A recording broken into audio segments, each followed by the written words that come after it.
business is hard. We all know that we have these challenges in business, and it can be really tough sometimes. And we often reach this point of, is it really worth it? And I want to just be able to give you some guidance and support if you are feeling that way. So,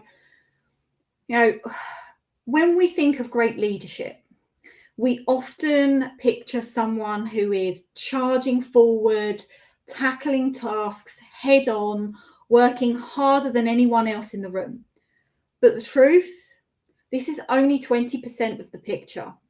The other 80% is the part that often gets unnoticed. It's what's happening inside their head. And that's what helps you keep going when business is hard. It is all about the mindset. So if you think about the quote of Simon Sinek, where he says that success is 80% mindset, 20% hard work, right? And as part of that mindset is when you then you start creating resilience. And resilience is a skill. It is not a personality trait. And it's the foundation of what sets a strong, consistent leader apart. I've worked with countless business owners who faced some form of breakdown. I have been in those shoes. It could have been the fact that it's just a tough quarter, a surprise resignation. Again, I had that with a law firm, cash flow crunch, definitely experienced that, or simply feeling like they've hit a wall. And these might just be one of many different examples where you have faced a point of, is it really worth it? Okay.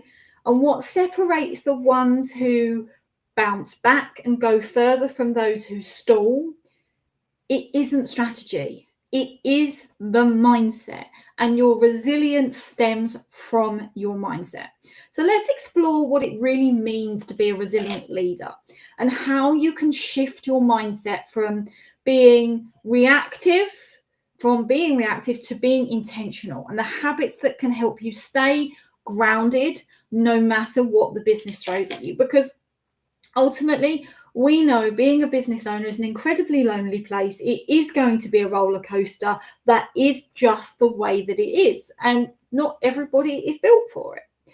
So the one thing I want to make really clear here is resilience isn't about suppressing your emotions. I want to debunk a common myth, which is where resilience is often seen about where you're pushing those negative emotions down or pretending when everything is fine when they're not. That is not resilience. So if you are feeling that right now, you need to make sure that you are listening to the rest of this live. A resilient leader doesn't ignore pressure or disappointment. They don't push it down. What they do is they feel it, they acknowledge it, and they consciously decide they are not going to stay in those emotions. That's the real skill, being able to sit in that discomfort without being consumed by it. One of my favorite quotes is, as a business owner, you have got to get comfortable with being uncomfortable. And that is so, so true. So this is where, you do need to sit in that discomfort of those feelings, but just don't stay there. You might feel angry after losing a client. You might feel really frustrated when a project goes off track. You might even feel anxious about an uncertain future. All of these feelings are what makes us human. But the resilience and what makes us great leaders is the ability to observe those feelings, name them, and let them go before they dictate your next decision. Don't make decisions out of emotion, right? How many times have we heard this whole thing where we get an email which really annoys us and we then literally are bashing at the keyboard typing a response? And what people say is you bash it all out and then you delete it and you then write it again from a place of calm. How many times have you actually not done that and you've sent the email and you've lived to regret sending that email because you have done it based on emotion, right? It's an inner skill that will genuinely help you keep going, even when business is at its toughest point and nothing seems to be going your way. No, you have got to let those feelings go, right? Now, I referred earlier to we've heard of the Pareto principle, 80% of results come from 20% of the effort, right? But when it comes to leadership, the real rule takes more of a powerful form. I quoted it earlier in terms of Simon Sinek, right? It's one that perfectly reflects the truth behind effective leadership, where success is that 80% mindset and 20% hard work. You can have the best systems, the strongest team, and the most ambitious goals. But if your mindset is not in the right place, you are going to struggle to stay on track. And you may even reach that point where you just want to give up completely. So what does a resilient leader's mindset look like? They focus on what they can control. They don't focus on everything. It's just what's within their influence. They lead from vision, not fear. Even in a crisis, they hold on to the bigger picture. They expect setbacks. But this is the kicker. They don't take the setbacks personally.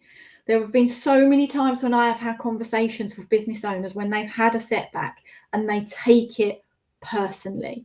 It's not personal. Business will test you. That's part of the deal. But what they also do is they bounce back faster. Not because they don't fall, but because they have trained themselves to rise. So if your mind is in the right place, you're naturally going to take more effective action. If your mind is cluttered with the doubt, guilt, or self-pity, no amount of hard work will fix that problem. It is a mindset issue. Now, some people will think mindset is all fluff and it's all very much a case of, it is all about the hard work. It's all about the grind. Well, sorry, but it's not. I know from personal experience that it's my mindset that has pulled me through from some of the most toughest experiences in my life. And those of you who know my story, you will know that I have been through it. And this is where I really, truly believe in helping you guys, because I have been in your shoes. I have felt the pain, and it has been my mindset and the tools in which I teach that has got me through. Okay. So let's talk about some practical ways to be able to build that resilience and keep going when business is hard. The one thing I would say is resilience isn't something you either have or you don't. It's something that is a muscle. And like any muscle, it gets stronger the more you train it. So I'm going to give you some practical daily habits that can be used to stay sharp, focused, and emotionally steady. Okay. Start and end your day with intention. Start your day with a clear focus before you even considering opening your inbox or scrolling on social media or doing anything. Take 5 minutes to check in with yourself and think about asking yourself these 3 key questions. What do I need today? What's my biggest priority? And what's one thing I'm grateful for? Likewise, you then end your day with reflection. Acknowledge your wins, however small. And this is something that I think is really, really important, because there are so many times where I have conversations with business owners and people where they just say they don't celebrate. They don't celebrate the wins. They don't celebrate the big wins. They don't celebrate the small wins. But actually acknowledging how far you have come each day, it helps you then realize actually what you are building, you are making progress. And if you don't think about those things, then what happens is you feel like you're not getting far enough. Once you've acknowledged the wins, then I want you to do is release what didn't go to plan. because things don't go to plan. How many times have you put a plan in your diary? This is what I'm going to tackle today, and it doesn't happen. It's normal. So you just need to make sure that you are mentally clocking off. It allows your nervous system to reset, and you're actually then, when you go to sleep, you're going to feel much more rested. During the day, move your body to shift your mind. Physical movement is one of the quickest ways to shift energy and break negative thinking loops.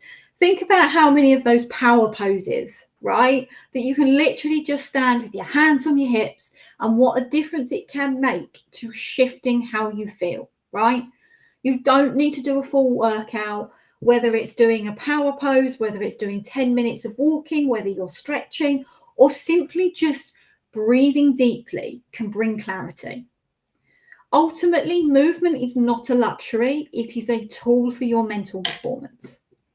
The third, reframe your setbacks. Like, as I said earlier, setbacks are going to happen, mistakes are going to happen.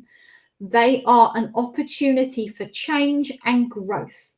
And basically, this really is a cornerstone for your resilient thinking. We are so often, and it's a natural human thing, where something goes wrong, our instinct is to catastrophize or blame. But what you actually need to do is just pause and ask this simple question. What can we learn from this? Instead of we lost a big client, this is a disaster, you reframe it to being, this is feedback. We did our offer, or where did our offer or delivery fall short? What do we need to improve? You're reframing it. You're learning something from it. Reframing turns failure into insight and mistakes into growth. Over time, it changes how you experience setbacks entirely. Now, none of these things happen overnight, so be mindful of that. But just also think about these key aspects, because genuinely it will help with shifting your mindset. So number 4, be careful what you let in. And this is a big one. You are what you watch, listen to, and who you surround yourself with. So if you're surrounding yourself with people that I call energy vampires, who are always full of negative energy, who are always talking about other people rather than their goals, you will feel drained before the day's even begun.